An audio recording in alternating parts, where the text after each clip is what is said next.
Our country has a population of about nearly 1.5 billion people, and cricket here in India is regarded as a religion. And it's like every household will have at least one kid wanting to don the Indian colors someday or the other. Some people, they get into the cricket field by their perseverance. They get it on the 22 yards. But there are a few more people who get into the studio or the com box with their microphones in their hand. The only difference being players hold a wooden bat in their hand, and people like Jatin Sapru, who entertain people like us, hold a microphone in their hand. It's my pleasure and honor to welcome Jatin Sapru here on this show. He's been a commentator and a presenter for a lot of years now. Jatin sir, thanks for coming here on this show. Chiru, thank you so much for your very, very kind words and this wonderful introduction. I'm delighted to be on this podcast because when I was told that it is being conducted by two upcoming youngsters who love the game and who are not waiting for age or a profession to get going, that is a story that just delighted me. So without any two thoughts, I was very happy to be here and now seeing your faces as well. I know this is going to go out as a podcast, but because we're on a link and I can see your lovely, innocent, young faces, it gives me great pleasure. Chiru, Maitreya, thank you so much for having me on this podcast. I am extremely delighted and excited. Also because, Maitreya, the shirt that you're wearing now resembles my school shirt. It was roughly these colors. And the very fact that you two young smiling faces have the excellent guidance of arguably one of the best journos, guides, teachers that us youngsters have had in the field of sports journalism. Vijay sir, thank you very much. Thanks for, but a time baad I'm getting a chance to see you for so long. Let's just put it like that. Thank you for having me. So, sir, let's start the mainstream. So, I mean, today is National Engineers Day, and you happen to be an engineer student. I don't know. Whenever we get on guests, right? There's some day that's related to them. So it happens to you as well. So I mean, in being an engineer and then finding a passion in sports. Let me just correct you. I am a failed engineering dropout. So I think all the engineers would be up in arms because they battled through 4 years and various semesters and God knows how many submissions. I was very poor at all of them and I took the easy way out after about 8.5 months of my attempt at mechanical engineering. So while I have utmost respect for the engineering community, my dad is a chemical engineer. I think I would do a disservice to the hard working engineers if I call myself one. So an engineering dropout would be the right word. All right, whatever you want to call it. But today is National Engineers Day. Maybe wishing your father National Engineers Day. So, sir, like cricket is your passion. I mean, how did this passion come out? I mean, when you get into this cricket presenting and this commentating, did you have any backup plan that you would do this if not this? Did I have a backup plan? Would be a good question to answer if cricket was my plan. I mean, the fact is I had no plan. I had zero plan. So I'll tell you what happened. I was a completely clueless kid. I loved the game. I loved the sport. It gave me a lot, even as someone growing up. I was a chubby kid till I got into sports in class 7. And I used to go onto the field, primarily started with javelin, discus and shot put because hamare jo coach they said, he's a big fat guy, has big shoulders. Come on, you should be in these 3 sports. And then I would, watch cricket and my dad would always watch cricket at home. So then I gravitated towards cricket. I used to run a lot and that's how I dropped weight. So I think for almost a year, I was on the outskirts of the team because my coach would just make me run. He used to call me Motu and I'd see all my friends in the zero period as we have in school. I think they still have 0 periods in school. So I used to be just running in 0 periods, trying to lose some weight. And then I started playing and at that level, I think I was decent. I was a wicket keeper and an opening batsman, little stouty types, not as big as Rakeem Cornwall maybe, but I was okay. And then I was getting into Delhi had a zonal structure then. So I just started getting into the zonal structure And in class 10, I did okay. But in class 11, I took up science. And I didn't do very well in science because it wasn't my first preference. But my dad thought that that's the right field, and he was keen on it. I took up science, and my academics took a beating. My results were not good.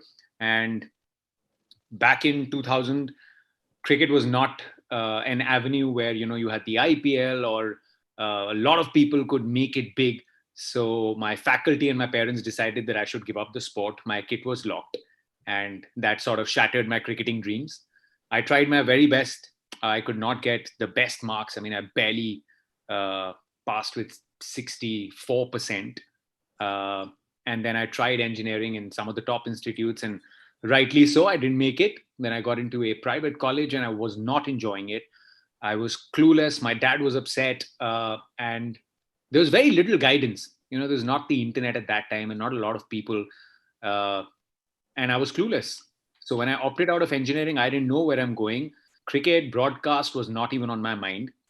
And I thought, what could I do? And then I remember in class 10, I used to enjoy writing a lot. And one of my faculty, my English teachers, had told my mother, I remembered in a PTM, that, might not be a bad idea for him to get into writing. He's got a way with words. And then I told my dad that I want to do English honors. And again, they weren't quite sure how will that lead to a job opportunity. And I wasted a year. I don't call it a waste of a year, but I didn't do anything that year rather than just figuring out what I would do. And then I got into journalism, which I realized was at that time a booming field. And there were so many stalwarts. And I got into journalism, and I got my confidence back.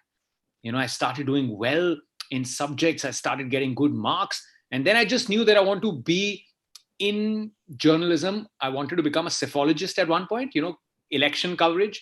I used to love the coverage on so many channels. And even then, sports was not on my mind because there's no avenue. I didn't know anyone in any of the big channels or a news channel. I just enjoyed the medium. I enjoyed writing. I enjoyed the internships I did at print, in television. And then this happened by an accident, I would say. So to answer the question, I did not have any plan, let alone a backup plan. But once I joined journalism, I just knew it, that I will be around this field somewhere. And I just went in with a very open mind. So the next question is somewhat related to what you have told us now, Jatin sir. Like you said, you were a chubby guy, and then you became fit while running. So there's a fan club that you are aware on Instagram of yours, jatinsapru.fc. They want to ask you what motivated you to become into that fit guy.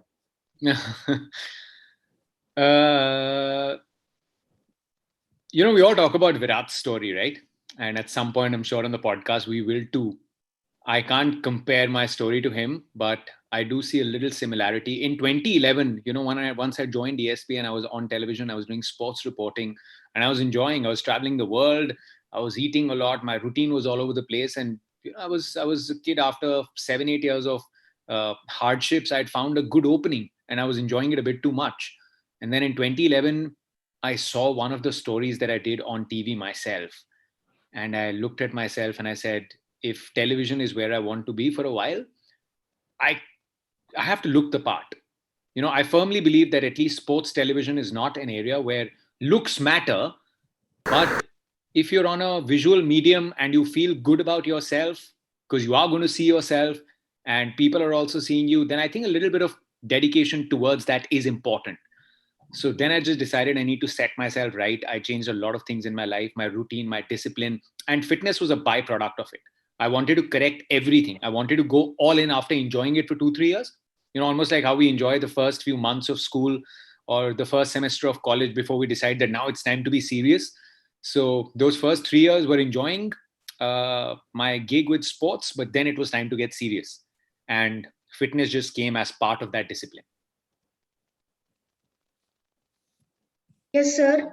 And then we will talk about your early life. So, you were born in Kashmir, and you had lived the first few years in Kashmir, but then your family had to move to Delhi because the Hindus were targeted at that point of time.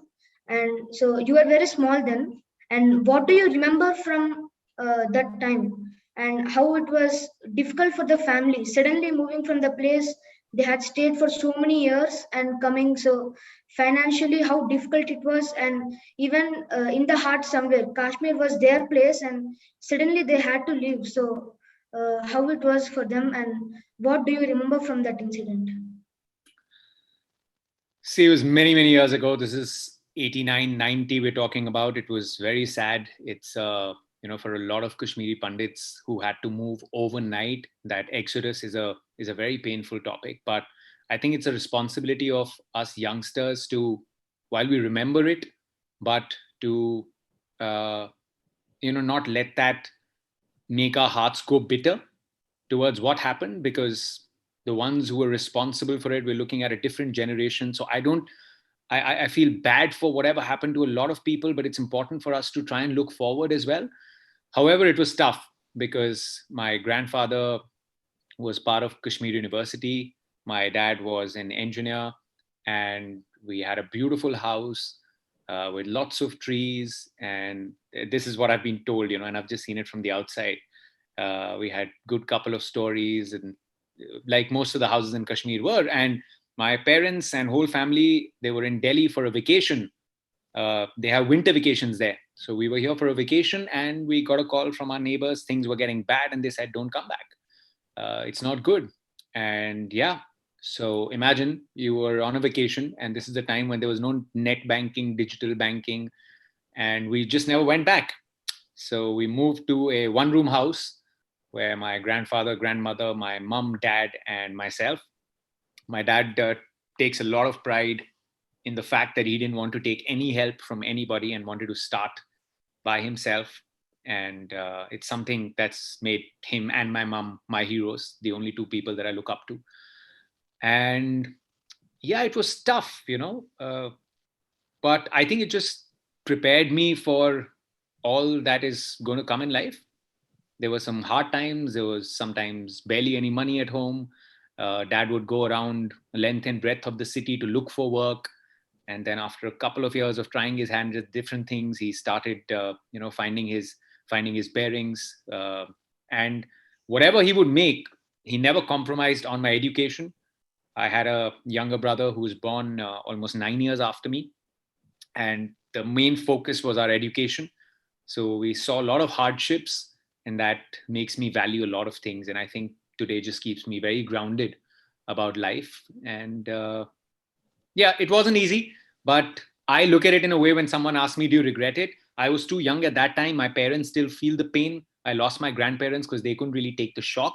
But maybe if we had never moved, I wouldn't have gotten this opportunity. So I always look at positives in everything.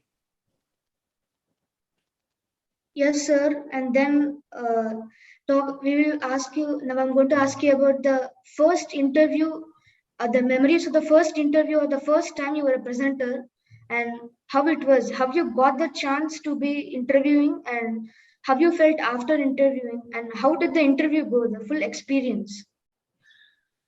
Very nice. I should ask you this question. When you guys did your first podcast, how did you feel? Because it might be very similar. My first interview was Asia Cup 2008. That was in Pakistan.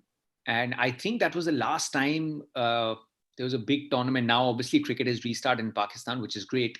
But I was there as a young reporter, and Sri Lanka and Pakistan were playing. And I was told, that you'll get one of the players. We placed a request for either Sanath Jayasuriya or Sangakkara. And I was so nervous. I was like, oh, one of these guys is going to come. It's my first interview. And more than just the interview, there are timings. You just have 2 minutes with the players. There are no retakes, and you have to finish it within 2 minutes. There is a cameraman behind you, and it's all happening first time at such a level. So I was nervous, but I was prepared.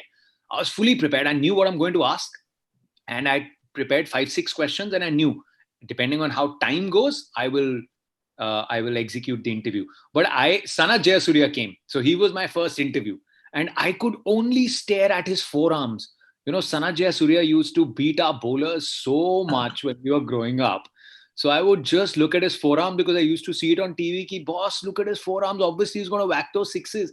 And during the interview, I was just looking and saying, wow, they look even bigger in real life. But it went well, and that gave me a lot of confidence. My cameraman was a South African guy, and these cameramen work in the industry for 10, 20, 30 years. They have a lot of experience. So he said, this couldn't have been your first interview. And I'm like, no, it was. He said, no, you were very good. You didn't fumble. And that gave me a lot of confidence. It wasn't the greatest of interviews, but it gave me a lot of confidence. So I have very fond memories and a very funny looking photograph. I look 2 times the size of Sanath Jayasuriya. Jatin sir, you have been in English, when you came into this presenting and all those things, you were first an English commentator, then you had to make that switch into Hindi, and you have been the front row for many years. Let me be honest, I'm not a Hindi viewer because I do not understand Hindi, but uh, talk about the switch. How did it happen? I completely, and let me put this out to all the viewers. I don't believe that Hindi is the language that is spoken and understood across the length and breadth of the country. It is, of course, one of the main languages, and it has a big catchment area. It is a beautiful language, but we are really proud here at Star that we now have so many different language feeds that go out, because what's the charm of watching a sport that you love so much if you can't watch it in a language that you think the sport in and enjoy the sport in? So I'm really glad that you're honest about it, and I wouldn't want anyone to watch it only because we're there. We try and throw in a little bit of English to make it a little more accessible to someone who might want to watch some of the experts. But the switch was, having grown up in Delhi, I could talk in good Hindi. My mum taught me very good Hindi, and even in class 9 and 10, when everyone was taking French and German, I opted for Hindi, and it was course A, which is the tougher Hindi exam. And I got an 82, man. That was my highest score, all thanks to my mother. But then when I was told that I'll be doing Hindi, I was so scared, because the way we talk and the way you broadcast are 2 entirely different things. So then I had about 20, 25 days, and I subscribed to all Hindi newspapers, and then I was reading them. And then I had to make a switch in my head, start thinking the game in Hindi. That obviously took 6 to 8 months to 10 months. And a lot of my friends who would also watch English, the thing is, no one had gone wholeheartedly into Hindi the way I think the Star Sports Network did. And they changed, mindsets that English does not make you premium, which I firmly believe in. It's a language of choice. And if you give the viewers the same experience in their own language, in Hindi or any other language, they would enjoy it. So I was nervous that I don't let those people down. And as the journey went forward, now we realize I have a blast in Hindi. You can have a lot of fun. It's like how people when they're playing, gully cricket, feel about the game, the emotions. I think it all comes out in Hindi. So I prepared myself. And yeah, that's how the change happened. Jatin sir, this question comes from Vatsal Avasti. So he has asked a lot of questions, but we thought at least we should be able to take one of them. So his question is, what's your favorite memory as a commentator? Which would you rank it on the top? Vatsal, thank you so very much for sending in so many questions. I think it's a very easy one. After the 2019 World Cup in Manchester, India versus Pakistan on the field, and Sachin Tendulkar, Virendra Sehwag to my right in a 3-man commentary panel, which was me and arguably 2 of the greatest that we've had. I thought I've been in the industry for so long, so I'm not going to be nervous. But I'm not kidding. I don't think I've fumbled more than that in the first 5 minutes of a stint than I have in like 13 years of being part of this broadcast, because I don't get overawed. And at a very young age in the industry, I realized that I have a job to do. I can't be a fanboy. I am a fan, but off the field. So I usually don't get into awe, but I couldn't resist. And, I'd worked with Sachin Paji before and Viru Paji. But then I see this combo. I realize the occasion. It's an India-Pakistan World Cup game, man. When 2003 Centurion happened, I don't know. Were the 2 of you born then? No? So when 2003 India-Pakistan game happened at Centurion, it was a day before my physics board exam. And I went to my tuitions and the game was on. India were going to chase this big total. And I told my tutor, I was like, sir, I have to go, but don't tell my dad. Thankfully, there were no mobile phones then. I had 1 hour to go for the tuition. I was like, I have to go. I have to see the first few overs. So I left the tuition. I went to a photocopy shop who had shut his door because too many people wanted to come in and watch the game on his television. I gave him my physics book, which now I had no use of because next day was the exam and hopefully I was going to finish it. I gave him the book. I had 100 rupees on me and I said, I need 200 copies because 50 paisa was a copy, and let me in. So I gave him 100 rupees, gave him the book, and sat there and saw that game for as long as he was copying it. And Sachin and, the memories of him playing Pakistan, Virendra Sehwag, those uppercuts. And now I'm sitting and doing commentary with them. So that was a big moment for me and I shall never forget it. Yes, sir. And then another listener, Sri Sai Pobathi, he has asked, how do you handle jet lags and how do you handle back-to-back IPL matches? He has asked that question. What's the name? Who has asked the question? Sri Sai Pobathi. Sri Sai, that is a brilliant question. Not as much jet lags because for the last 2 years, we've just been handling dishes in the sink and safai at home. So thankfully, no travel because of COVID. So there is no jet lag. But otherwise, I've never really found jet lag to be too much of an issue. I just push myself to sleep at local times and within 2 days, you're okay. And I just love traveling, right? So the excitement is there. And thankfully, I'm not that old yet. But back-to-back IPL matches, it's like an IPL is like a 20-over game. The power play, all the excitement is there. You waited for the tournament to come. You prepared well. So the power play phase, the first 7, 8, 10 days, they just go away in a jiffy. You don't realize. And then comes the middle overs where you're feeling a little tired. Then you want a day off every now and then. And I can assure you that what happens in the first 3 or 4 matches of the team, by the time they're playing their 10th match, we don't remember. So I have to go through the entire scorecard again because you're watching games every day, so you completely forget. And then a moment will come, you'll be like, oh yeah, he hit that boundary or he took that wicket. So, but I never complain. Whenever I complain, my wife tells me, like you said at the start, there are about 1 billion fans and they would give an arm and a leg to do what I do. And I have no right to complain. So that keeps pushing me and I love it. So, sir, this question will be coming from our dear editor who has been working for us. He has not been on our show a lot. He has been contributing a lot to this show, but has never been on this show. So I asked him that he needs to do this. So Akash, can you go and ask Jatin, sir, your question? He's not Akash Chopra, no? No, sir. He does so many things. I was like, maybe in disguise runs another podcast. Sir, so recently Gautam Bhimani sir was also here with us in this podcast. So can you share some experiences with him, like with GB? Yes, 100%. When I joined ESPN in 2008, I got in the cubicles that we had in office. Gautam used to sit diagonally opposite to me, and we'd grown up watching his color stories. And I used to say, boss, if there is anyone who's enjoyed life with cricket, it is you. He was the original colorful man who would bring us some fabulous content. We traveled the world through his stories, in that era. And first I used to be very nervous. And then I realized he just broke the ice and he was such a lovely person who taught us a lot. A lot of us youngsters had joined around the same time. So we got to learn a lot from Gautam. And but then I also realized, I don't know, GB might kill me for it, but GB also loves his excuses. He had a red Audi, very fancy he is, everything is colorful. So he bought his red Audi and all of us were earning peanuts.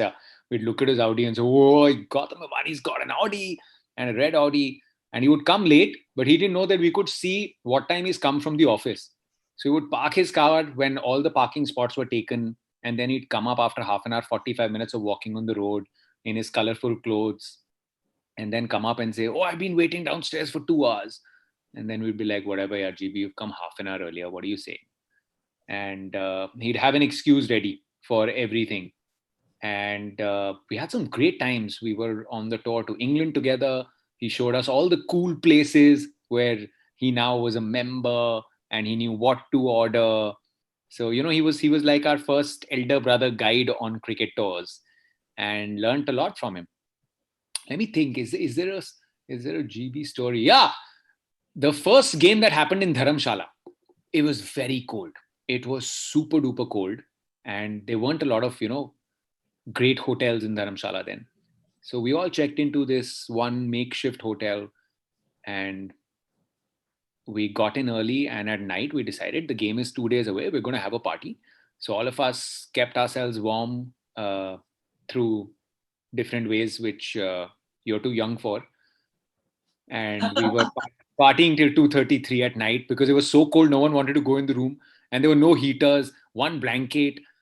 And next morning we came out and Gautam was outside and he had tears in his eyes.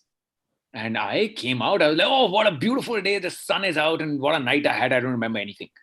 And here is Gautam complaining with tears in his eyes. "I'm not going to survive this. I don't know if I'll live. I don't know if I'll make it to the match 2 days later." And I'll never forget his image. He was so miserable in the cold. And then I'm like, "But what's the issue? It's not that bad." He's like, "You need to realize it's my Bengali genes. I can't handle this." I won't forget that sight. GB had shrunk to half his size because of the cold. Great. So, Jatin, I'll have one question. You're going to be part of this, right? From the top, or no? No, I want these youngsters to grill you. So I'm very happy the way it has progressed. And I want a reader's question, the Sagar Wag. He has a very interesting question. He wants to know. But when do I get to greet you? Because I didn't know if you're going to be part of it. Then I have to do it at the top. I will. After this question, you can greet me. But first answer this. He wants to know, how do you keep yourself from giving your opinion in the com box when you are with people who have actually played the sport at the highest level? Did it come naturally to you, or you had to learn and practice it? It's a very good question, sir. Thank you to Sagar for it. I used to be very scared at the start. At the start, I would forget opinions. I used to turn almost every call into a question. And then Kapil Paji was the great Kapil Dev. He was, I feel embarrassed to even say it. He used to be my co-commentator at times. And after a few stints, he took me to the side and he said, "Son, you're doing commentary and you have earned your stripes. You're here for a reason. You don't have to be an expert, but don't turn everything into a question. You just have to describe what is happening. And this is not Q&A, this is commentary," which I knew that's a mistake that I'm making, but I was so nervous, right? And because the world is out there to judge you. I used to think maybe too much about these things, but that gave me a lot of confidence. And at the same time, it was great, not just advice, but he allowed me to share the space with him, which I wasn't too sure about. And that allowed me to grow in confidence. And then over a period of time, what has helped is a lot of these young experts have come in who have probably seen me on the field for 10, 12 years. So they know that I'm not someone who just comes in, does these gigs and then goes home to do other things. They know that I've invested myself into cricket over all these years. I have learned. So I still would never pass an opinion, but I think I've now allowed myself the opportunity to go a little more in depth into the game without making it sound an opinion. But if there is anything which I've observed, I always then position it as a question to these guys for them to approve it or to disapprove it. So I think the great advantage that us outsiders have is we can state what we've observed, but instead of making it definitive, we can always get our expert to come on board, and whether he approves it, ratifies it, or he thinks that maybe it's not correct. So I'm very happy with that. I don't want to be the story. I'm very happy being the storyteller. And opinions के लिए है sir, बहुत हो गए opinions के लिए. Yeah. And Jatin, 2 questions from me. First is, which is the toughest part of your job? preparing, delivering, analyzing, preparing for different kinds of shows. I mean, you have a variety of shows and you have to keep yourself informed, not just Indian team, the West Indian team and Afghanistan team and Zimbabwean team. So what is the toughest part of your job?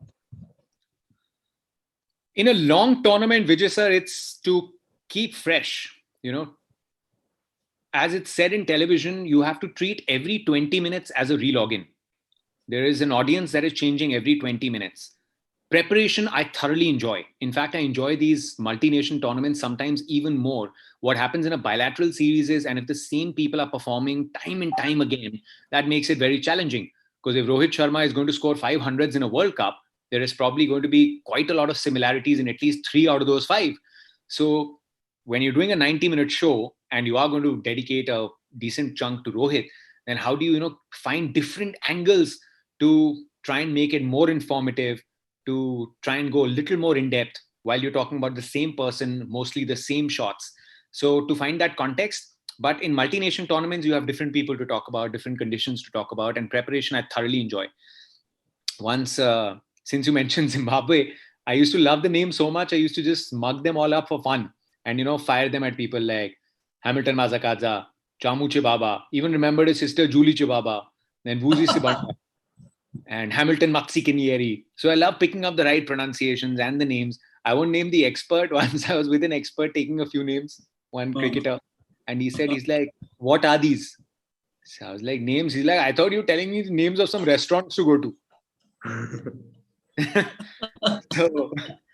so yeah, but yeah, so the challenge is to just, find different angles and context. So if the same viewer is watching the show every day, he does not get bored. He does not feel, they're just doing the same thing again and again. So that gets challenging when you do a long drawn series or a long tournament. That is the most challenging bit.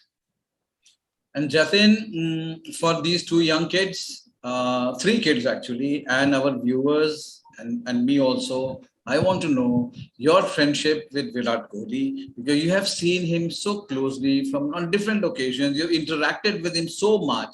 So which part of Virat we don't know, and what has been your experience with interacting with somebody with whom people just wish to even just go and take a snap with him, a selfie with him, and you spend so much time with him? I don't know. I feel extremely lucky to be able to know someone who has become from an athlete to a professional athlete, from a professional athlete to an elite athlete. And now he's just competing with himself. And I mean, honestly, the heights that he's achieved in the last few years, stratospheric heights. What I've enjoyed the most is to see his humility. It is just incredible. Because at the start, I've been able to associate with Virat on so many fronts. And I wouldn't really want anyone to have an impression that we're best friends, we share everything. No, we're not. We always have that. I've always had that professional line. I don't cross it, and respect everyone's privacy, even if I might have their contacts or anything. Virat was obviously just getting into cricket when I got in 2008.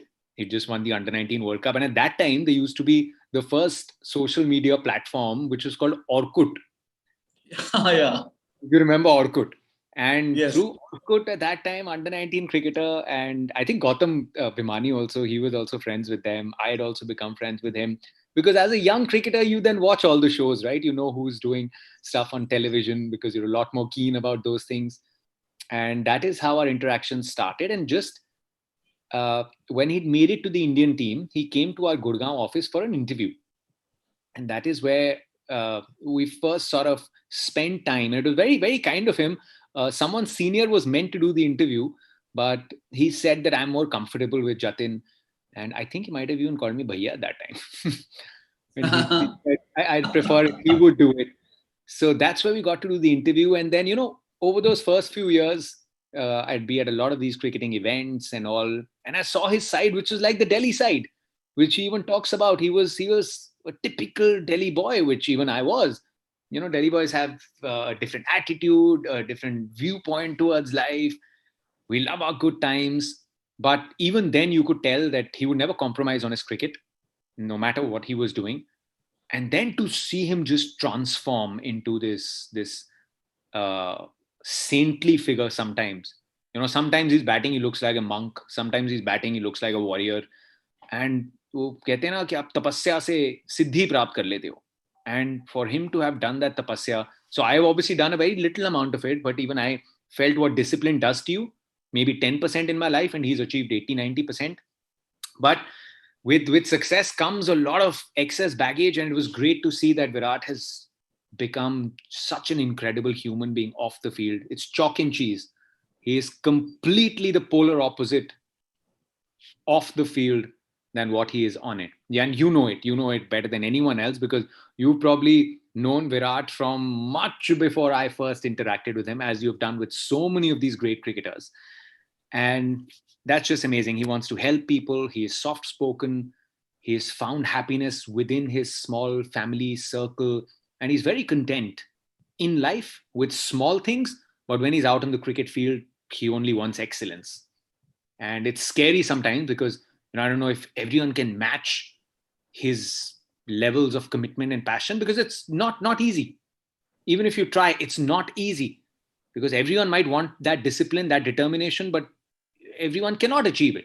It's just how some people are designed. And that is just why there are some greats, and then there are some who end up becoming the greatest. There'll always be that distinction.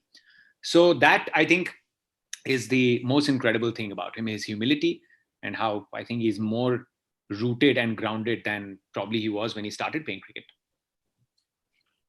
So Jatin sir, I see you have a lot of fun with these guys like Irfan Pathan in the studio. You shoot a lot of Instagram reels, and you have a lot of fun with these guys. So there must be some cricketers or the studio people who do not like it, or something like they're shy, and all this kind of. If there's anyone, can you talk about this fun that first of all that you all have, and then are there any people who do not like it and they're shy off?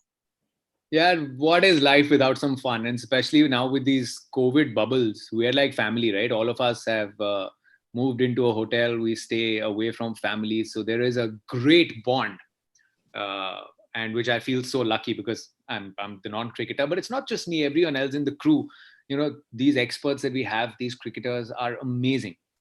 So I think the credit goes to them for not being, with a chip on their shoulder that we are international cricketers. Why should we be chilling with them? Me and Irfan, I think we do very well in a slapstick comedy movie, because deep down inside, I think we are the Govinda and Sanjay Dutt pair from Jodi number 1. We are always up to very mischievous stuff. Gautam is perhaps somebody who is very serious, but at the same time, when you crack a joke, he laughs the loudest. He laughs the loudest. You just need to get him into the zone. When he's into the zone, then he's another something. But yeah, I don't think he would make any Instagram reel with us. But he does a lot of masti. Anyone else who's serious? No one, yaar. Sabko, we just change everyone. That is our quality. If you got to survive, see, at the end of the day, I'm the presenter. You got to survive, then you got to have fun. That's it. Yes. Yes, sir. Then another listener, Apurva Nigudkar, he has asked how you felt after interviewing Tiger Pataudi in 2011 England series. That was a very, very brief stint. It was a very short interview, but the aura of that man. I've read a lot about the history of Indian cricket, and the first captain under whom India won an overseas series, for someone at a young age, not giving a damn about a life-changing tragedy and still going out to play the way he did. I think, like we talk a lot about Sir Vivian Richards and his swag and all, I've read so many stories about Tiger Pataudi, the great Tiger Pataudi, and the way he lived his life. So I was really overawed, and I felt honored to be able to interview him in England at a tournament which the trophy is named after him. So there was legacy. And I also feel very honored when I host the Tiger Pataudi Memorial Lectures, which are the BCCI annual awards. I've been very lucky to be able to host the last couple of them. And his wife Sharmila ji, he comes, the family comes, and they're just so royal and regal. It was amazing. I think that's the closest I've come to royalty, blue blood, if I may call it so. Yeah, that might have been my only. Correct. Thanks. That's actually a good memory. Thanks for rehashing it. Yes, So I'm Jatin, also sir, amazed. I didn't remember Jatin about this interview, but good of this boy, Apurva. Yeah. Carry on, Chiru. so Jatin, sir, if you could quickly answer this one, how do you prepare yourselves before a live event or a, anything that you do? Because there are cricketers who pad themselves. They have some superstitions. They listen to music and all. But how do presenters do? How do presenters do? Do I listen to music? There are days, I don't have these set routines, but through my discipline, I have become a little more organized. So I don't like rushing to work. So I prepare everything that I'm going to wear, and I love my clothes. I love my formals. In my head, I think I'm a top CEO, an investment banker who has millions in his account. So I wear my suits and all and feel that I'm Harvey Specter from Suits, although I'm not. But I just get, some different vibe. I feel like I walk and all someday in my own head. I'm not showing off or being cocky or anything, but I just like looking good and sharp. I prepare, and the day I've prepared, I walk in aram se. I make sure, okay, if there is any routine, it's 2 cups of black coffee before the show. I prepare my opening line. That's the only thing that I prepare, how I want to start the show, usually, because after that, live cricket takes its own course. So I have everything prepared about the show and the structure, but opening line is something that I try and prepare to have a nice, impactful opening of the show. And other routines, I don't have any particular routine, but everything is orderly. I don't know if this is going to go on YouTube, but I go through all the matches. I have a habit, if I write something, I don't forget, and that I have to write it with my hand. So I'll show you this. Like the IPL is going to start, and I've forgotten about all the matches that have happened. Right. So this is what I do. Wow. That's So a I've big gone book. through. So this is, it's easy, right? Because this is Mumbai Indians. So all the 7 matches they've played, I have gone through it in depth, and now I don't need it because I've written it. So now I'll remember. So I see my highlights, I see this, I go through all the stats. So I still do my prep. If you stop doing prep, you should be prepared to get out. So Jatin, where listeners, do you we get are that not notebook from? Sir, it is very embarrassing. I told my wife, I usually use all the all hotel pads will also be taken. You will find notes everywhere in my room. So this time I saw my wife had got this sketchbook for my daughter. Okay. And I told her, please get me this because, then I don't need to change the page because I don't take this to office. So I still owe her because there is artwork of my daughter on the first 2 pages. So I brought that as a souvenir, and then I've hijacked the book now. Well done. So listeners, if you're listening this on a podcast, you might not be able to see that book, but it's nearly 30 centimeter in length. I'll tell you the size. It's written on it. It's 11.5 inches by 16.5 inches. It has 50 sheets. Oh, that's really huge. Good. Okay, let's get in, sir. The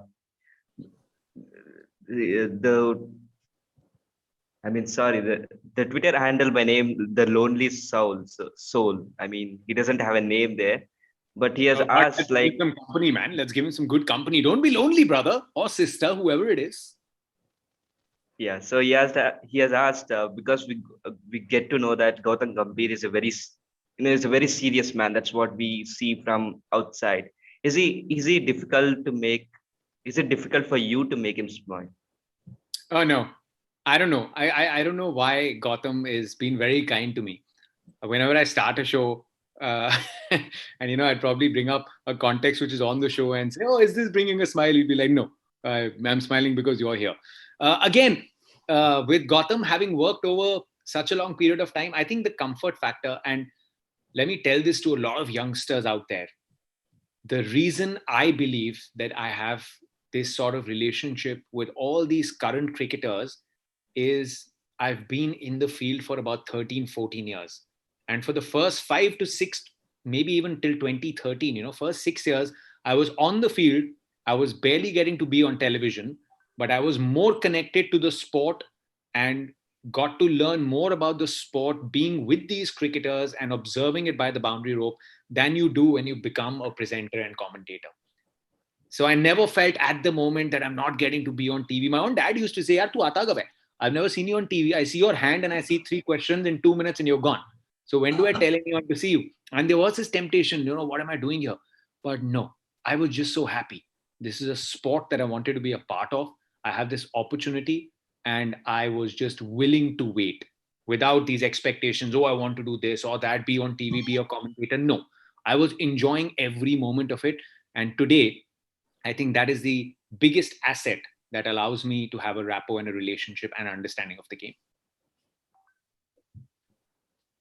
So yeah, coming back to Gautam, no, Gautam is a chiller. Beyond that, all that seriousness, because he's a very strong-willed, principled man and now also a member of parliament. But behind all of that is a very kind-hearted, soft-spoken human being who is wonderful. So we'll wind up with this question, Jatin sir. So a few days ago, when we were doing a bit of research on you, we came across this. I searched Jatin Sapru on Google, and then I saw some people asking in Reddit groups, how do I become like Jatin Sapru? So it's clearly evident that you have been an inspiration to all of these. And this is honest, Jatin sir, that we are also inspired by you. So how does it make? I mean, you're not fully, you're still in the profession. You're not like Gaurav Kapoor, who's an ancestor, as you called him, in 22 Yans. So you're still in this profession and you've been inspiring guys. So how does this feel? Well, nor am I an ancestor, but nor am I a grandkid or even a kid. I think, thankfully, haven't even hit mid-age crisis yet. When that will come, I don't know what I'll do. I would like to tell you that I am more inspired by you two than anyone would be inspired by me. Because to have such vision and clarity at the age of what, how old are you? 3 and 4? 15 years. Not even 16. Not even 16. At 15, what was I doing at 15? Oh my Lord, I don't even want to remember. I tell them I was playing marbles. Sir, I was also full white marbles, shisha marbles. I had a full jar full of marbles. And I once thought, well, probably at that time, I only thought I'll become a marble cleaner in a hotel somewhere. But no, what makes me very happy is, whenever I meet youngsters, I'm like, yeah, we didn't have this technology. We didn't have cameras easily accessible. We didn't have mics. We didn't have a place to put out whatever we think. So when I see these kids who start young, this is such a major advantage. And trust me, you will realize it at some point. And you will look back and say one of the best decisions we made was to start this podcast and just get into it. So great. Good on you. I'm very, very happy, which is why I'm here to be with you, to support you. And I find it very overwhelming. Someone wants to be like me. It is a big, big compliment. I have Vijay sir sitting here, so I cannot even talk of having achieved anything. No, you have achieved. For us, it was much easier, television and all. But I tried to follow the right way, which was to be in the profession for the love of it, not for the fame, not for the money, which a lot of people who still continue to do print take a lot of pride in. I mean, you have Vijay sir, you have Rakesh sir, you have all these stalwart journos. And when I used to go for Ranji games, just a glimpse of them, right? Used to be like, this is the reason. No cameras are here, but you love the sport, which is why you're connected to it. So while it was in television, I just tried to do it for that reason. Even today, don't join the sports television industry or television industry to become famous. Come if you love the sport, be ready to do a lot of hard work. You'll not straight away get a break with Star Sports. You'll have to start somewhere very small, but the reality is there is nothing which is small. Everything is work. It's an experience. There is no struggle. It is only learning. So enjoy the process and be honest and be ready to wait. It's a test match, not a T20. Yes. And Jatin, you see, Akash does all the recording. He's the he's the key man. Maitre is still studying. He's available here. Look at the nice little background he has for us. And Chiru, his mother was so impressed with his work that she gifted him this mic. So you do a proper Very job. Fantastic. So, yeah, they are on the right track, I think. Sir, they have your guidance. I would just. I will always be there to guide them. Yeah. And this is what Vijay sir has done. You know, it's the guidance. I've seen almost everyone. If you were spotted at a cricket field or in a press box, and Vijay sir was there, whether or not you had the guts or the courage to go up to him, such a stalwart, jinka name you'd read, you know, if you had Sports Star back in the day, you just knew who he was. And then just to see, he was always willing to guide you. So the smart ones took his guidance, still continue to, and they benefit. So his doors are always open. He's the MS Dhoni. Open door policy. Jisko seekhna hai, seekh lo. And let me include, let me just interrupt Jatin sir. Till date, whatever I have asked Vijay sir, there's never been an answer of no or never or anything. It's just accepted everything. He came into our podcast as a guest, and now here is sitting with us as a host of this podcast. So you can see how much encouragement he gives. He's the host. He's the dost to everyone, to all generations. Thank you, Jatin. And final one question from me is, I can't let you go without your experience or any influence Harsha Bhogle would have had on you, because he's one of us who has risen so big, and he can sit among the galaxy of cricketers all over the world and hold his own. So whatever you have to say about him and your friendship with him. I would also like to add the name of Alan Wilkins here. Please. Because both of them were there at ESPN, and while almost it's a given, right? I mean, in television, they say don't state the obvious. So it's a given that if you love the sport, then you looked up to Harsha. But I also wanted to be a sports presenter, you know. I just loved sports and all kinds. And I used to admire Alan Wilkins equally because he would do tennis with Vijay Amritraj. I used to even try and talk like Wilco. Vijay, brilliant. Thank you, Vijay. He was brilliant, Wilco. And he could do rugby. And in the first few years at ESPN, I got that training. I did the FA Cup, I did motorsports, I did 10-pin bowling. So I really got at least a bit of my fill there. I did the 2012 Olympics, which I still regard as one of the greatest events, sporting events I've covered. And I've done a fair amount of World Cups and IPLs. But I used to be so scared of Harsha. You know, it happened too suddenly. Everything happened too suddenly. You know, I win Dream Job, and Harsha Bhai was not part of this one. He was part of the first one. And it just happened too suddenly. So I had Harsha sir there, I had Wilco, I had Gautam, and these are all seniors, and I've just suddenly from a reality show walked into the office. So I was quite nervous. But then I remember once I'd done my first 20-minute segment on air, I remember next day Harsha was in the same car. I was sitting again. It took me 5 minutes to ask him, like, Harsha, and I'd call him sir, and like, don't call me sir. And I'd be like, okay, Harsha bhai, did you watch the show yesterday? And he'd say, yeah, I saw it in bits. And he was also playing around with me. So and then I was like, is there any feedback? And he's like, oh, yeah, you're good. And then later he came in, you know, just very subtly. It's very important for a senior to never undermine a youngster. Even if they're making faults, you have to tell them in a very approached manner, a very different manner. And I think that's where both Harsha bhai and Wilco, they allowed us the access to ask them, you know, all the while we were again coming up to do what they do, but there was always that bridge, ki aao, pucho, and always backing, and that meant a lot. Thank you, Jatin sir, for coming. We'll wind this episode here. It was very good to talk to you. You know, you shared a lot of experience on a different variety of topics. So listeners, please subscribe to our podcast wherever you listen to this on, or our YouTube channel. Follow us on Twitter, Instagram, and Facebook, and join our Discord server where we will be chatting about cricket. And again, Jatin sir, thanks for coming. And Vijay sir, thanks for helping us to get him. So. Oh, I'm here. I'm part of you, so I will get him. That is, I mean, we should thank him. He's been a very, very busy person, and he's found time for us. Honestly, very thankful, Jatin. It's not easy to give us an hour from your busy schedule. Yeah.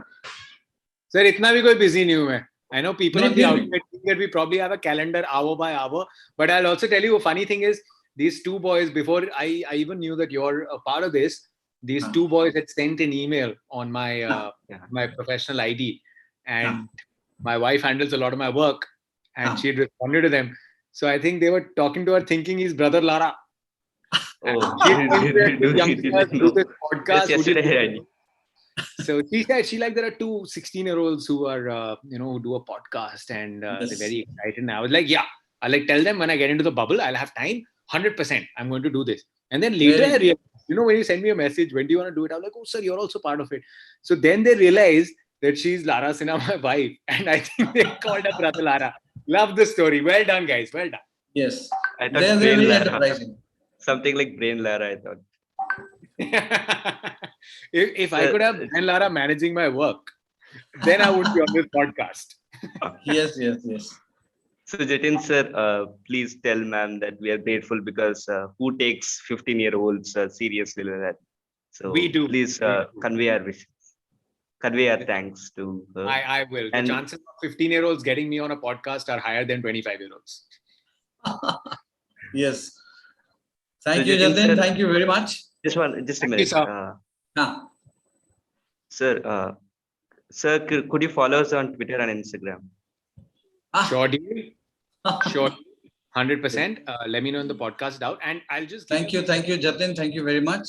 And like I said, you're very grounded, very humble. I told this is what I told them, that he will definitely come, and I was right. You haven't changed a bit from the day I saw you first. So keep going. Our best wishes to you from Big Atom Podcast. Thanks. Thanks, sir, for coming. Thank you, Maitra. Thank you, Akash. And Thank all you, the sir. best for IPL. Thank you, sir. Bye bye. Take care. Thank you, Jatin. Thank you. Bye, sir. Thank you.